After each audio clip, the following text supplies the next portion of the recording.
Has had a rough time ever since Robocop 3. For a while, it seemed that the 1993's Robocop vs. the Terminator on Sega Genesis was going to be the last time there would be a good game featuring Detroit's big bad hero Cyborg. Since then, there's been a soulless PG-13 remake in 2014, and then there was Titus's low-budget, low-effort abortion on the Xbox in 2003. If you had seen the first two films starring Peter Weller, it would be easy to assume that a video game adaptation wouldn't work.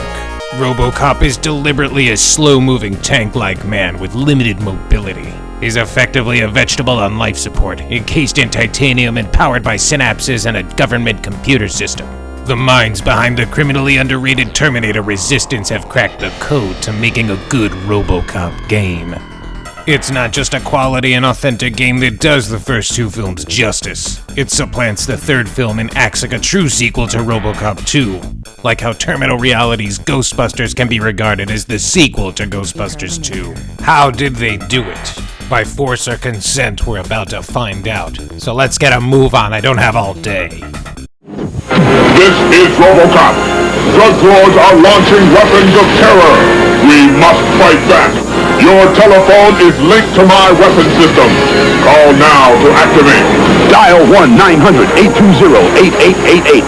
Terminate the evil forces, and you could win the Robocop Game Boy. Our grand prize winner receives the official Robocop pinball machine. $1.50 the first minute, 75 cents each additional minute. Callers under 18 get your parents' permission before calling. Touchtone only. Crush these creeps now.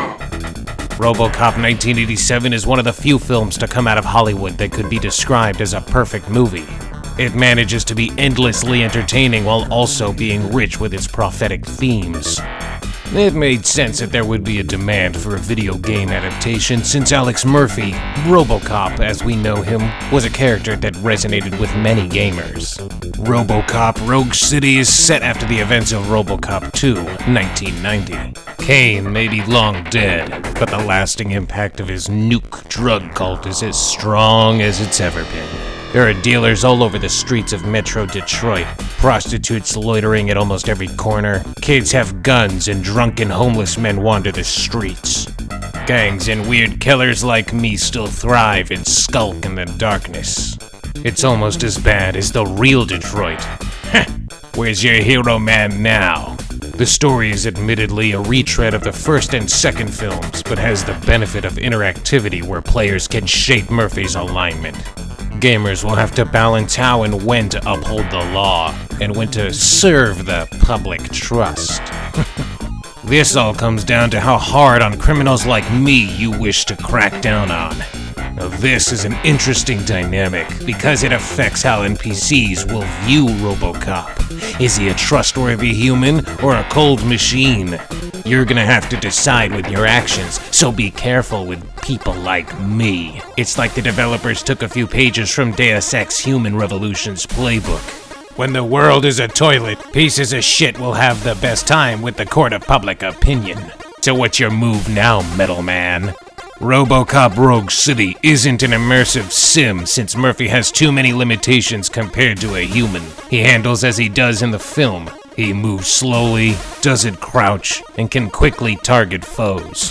He will only unholster his sidearm when his OCP programming permits him to. Playing as Robocop is an absolute joy because you feel like a powerful and unstoppable force. His hulking metal frame allows you to plow through enemies with ease, and the game's combat is incredibly satisfying. He can punch and throw enemies around through glass like Clarence Boddicker in the first film. Grabbing random objects like TVs or propane tanks become lethal weapons.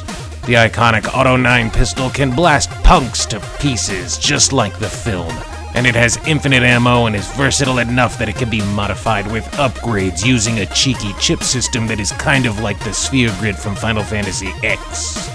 Naturally dropped weapons are always an option, and are worth using since they're all wildly different. So go ahead and experiment.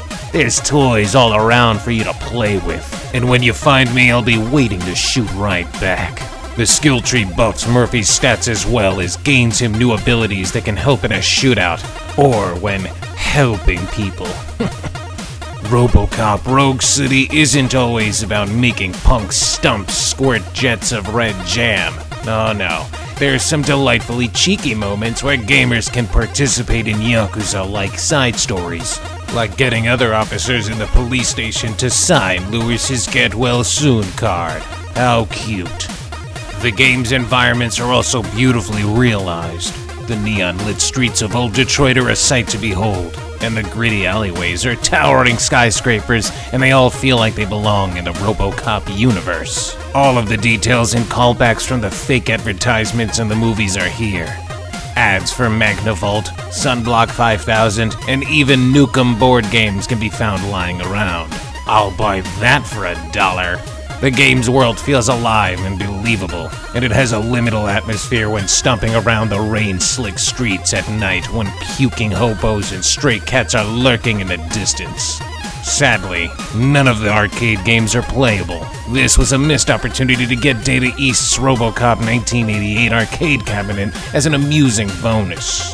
Peter Weller reprises his iconic role as Robocop as well, and he delivers a fantastic performance, I'll add. His voice sounds almost exactly like he did in 1987 and 1990. He brings his A-game here, and thanks to the video game medium, there is a lot more room for him to show more sides to the character. Standout moments are during his psych evaluation sequences where the struggle in his voice is utterly gut-wrenching. Unfortunately, other characters don't fare as well. There's some bizarre casting choices for incidental or minor characters. Moments like a haggard and filthy drunk-looking black hobo sound like an articulate white guy is enough to raise an eyebrow and be taken out of the scene. The old CEO of OCP was originally played by Dan O'Herlihy, who has been dead since 2005. The voice actor who does his voice sounds nothing like him. It doesn't even bother with an Irish accent. And Lewis's voice actress kind of sounds like Nancy Allen, but gives a flat performance. Robocop Rogue City's music makes extensive use of Basil Poldoris's Robocop theme and leitmotifs. The composer for the game creates new variations of the iconic theme song, with different tones and new sound cues that sound like they would have fit in the original movies. Robocop Rogue City does manage to impress with its visuals thanks to the Unreal Engine 5. The environments, gore, weapons, and Robocop look excellent. Peter Weller's distinct lips are finely modeled, and his ghastly visage when he removes his helmet is unnerving. For chumps like you. The only sign that Robocop Rogue City isn't a AAA game is the laughable 7th-gen era facial animations. The lack of expression works fine for Murphy since he has a default steely stare, but everyone else ends up resembling a cheap animatronic. That's lucky for me because that's exactly how I value everyone. Robocop Rogue City is a triumphant first-person shooter that authentically creates a Robocop experience. The fine balance lies in making players feel powerful enough but also pitting them against unbelievable odds. Concessions like the regenerative health packs don't make sense in universe, but they prove to be necessary to make the action fun. Abilities like slow-mo or the ricochet shot are more in line with the things that Murphy has done in the films and suggest attention to detail that most media tie-ins rarely achieve. Murphy isn't going to move like the Doom Man in Doom Eternal. Robocop Rogue City is a methodical first-person shooter with some light role-playing and adventure game elements. It's sardonic with its satirical scenario and has very obscure fan service that only die-hard Robocop fans would catch. Gamers who can accept this are going to have an enormously fun time. Well, I think I made my point.